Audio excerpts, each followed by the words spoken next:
At this time, we'll be having the Right Honorable Pearnel, Speaker of the National Assembly of Jamaica, at this time to come and do a tribute. The Honorable Pearnel Charles.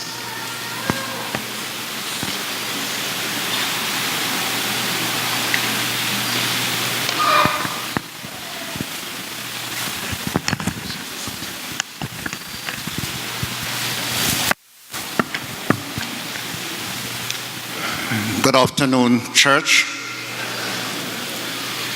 And I'm going to ask for you to forgive me. I have not been privileged to introduce myself to you personally. I know you have a number of government officials and former government officials and other persons I heard of talk to. I am probably one of the saddest persons here today. My mother died at 103, and I never cried because I watched her gradually move to that position. I met Telca, as we called her, in the United States. There's nothing that I've heard so far that she did not demonstrate.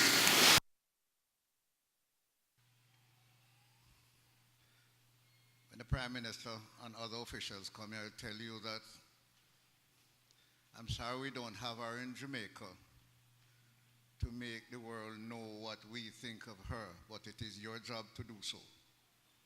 My mother told me one little thing. Show me your company.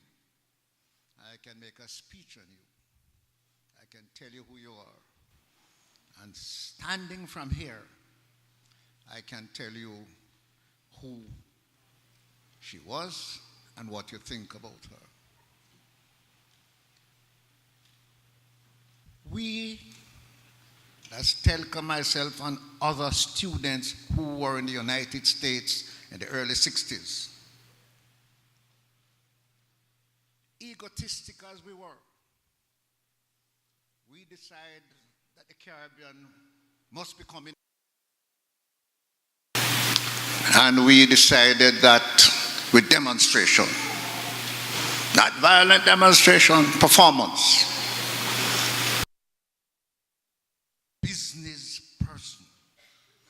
We traveled the Caribbean.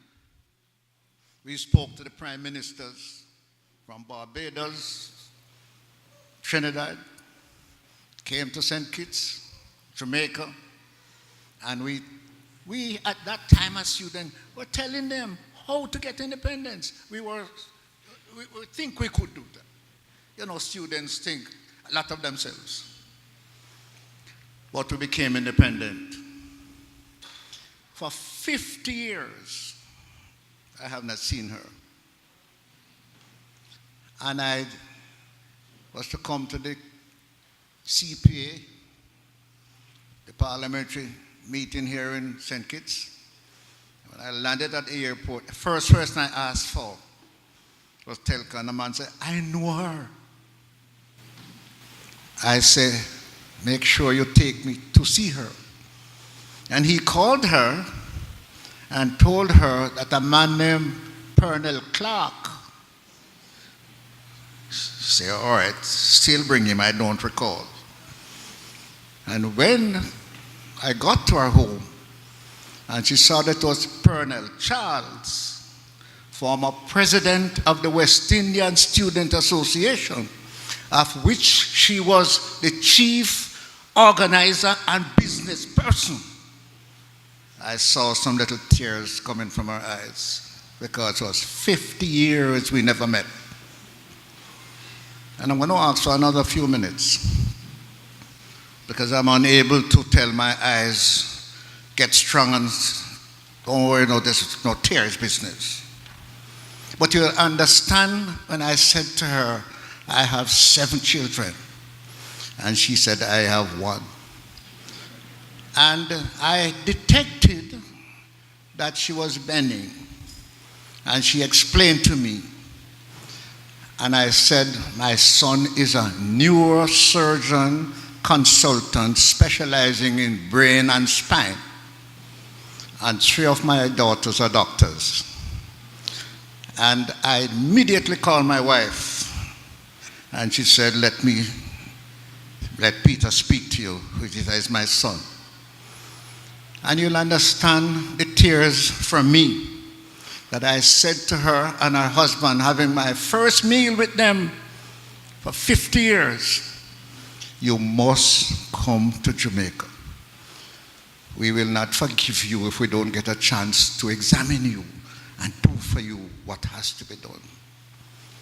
And ladies and gentlemen, it is sad and hard because many students who graduate and come back to Jamaica and to Trinidad and St. Kitts and other places have to say thanks that she was there organizing tuition for them. Anyhow, she decided to come to Jamaica. And my son was to be in charge of the surgeon team. And my wife also is a senior nurse practitioner. It started badly because they should land in Jamaica at 7 o'clock. And the whole government lounge is waiting. At 7 o'clock we heard the plane was half an hour late, had to go to 7:30. At 7:30 we hear that it's another half an hour late, it has to go to 8. And at 8 we hear it is not going to be at 8, it's going to be 8:45. And we still sat out and we waited. Fortunately, she came, something to 10 with her son. And when we were on our way, my son is driving and I'm sitting beside him and she and her son is in the back and I'm talking to her. I don't hear her saying anything. I looked around. I noticed she should not be disturbed because she was praying. And when she finished, she said, I heard you, but I was praying for your family and yourself. And I'm going through this because you have to just hear what happened.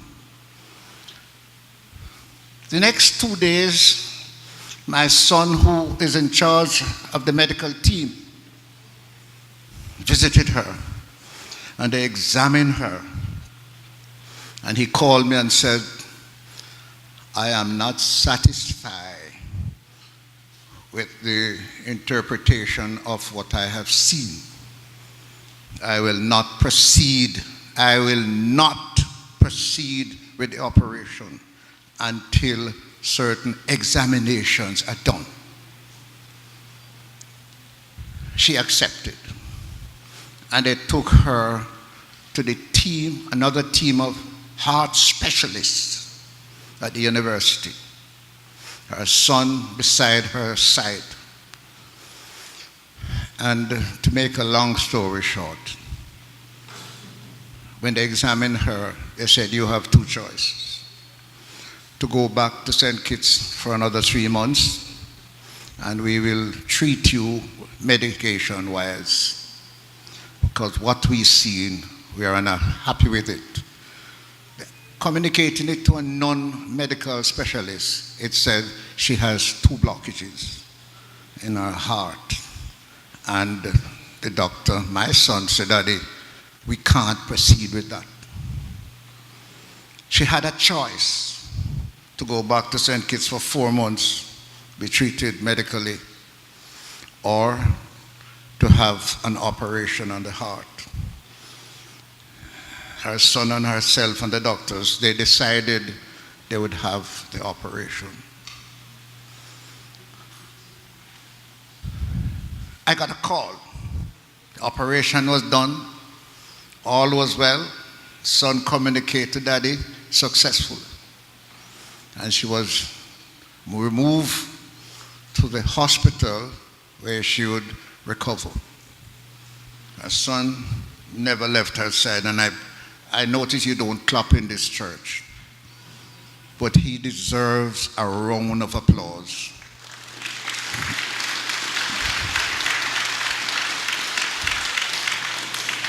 My son called me and said, I think you should come here.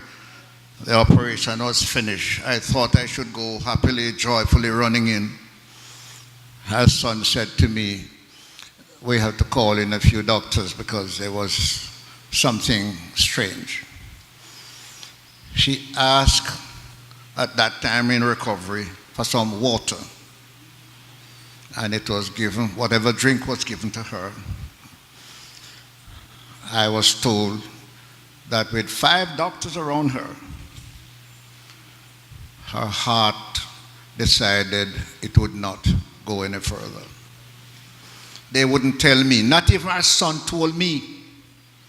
He's outside with me, and the state I was in, happily that the thing was finished, and he was there until another doctor came and said, sorry to tell you, she has passed. He held on to me to prevent me from going with her at that time, although I know the time will come when I have to go. I say all of this because here is a woman who has dedicated her school life to other students. I and others beside her. We put on plays when student comes to America and they can't find a way to sleep. We put them up. When they are running out of tuition, we find money to help them. She was, you have to put some words together to say who she was to us. And I came to St. Kitts with her once, and they said, you know, when we had a little conference, they say, you going to be Prime Minister when you go home, you going to be this, you going to be that. And they send me back to Jamaica. Well, I didn't do too badly. I have been in the cabinet 3 times, and I'm in my 6th term in the House of Representatives, and I'm the Speaker. And my brother-in-law, who was Prime Minister, allowed me to act for a week when he was in Africa. So Mama said, one day, busha, busha. So I haven't done badly. But she, lying in this casket, has touched the lives of so many other students you don't know. And very of us didn't get a chance to come and tell you.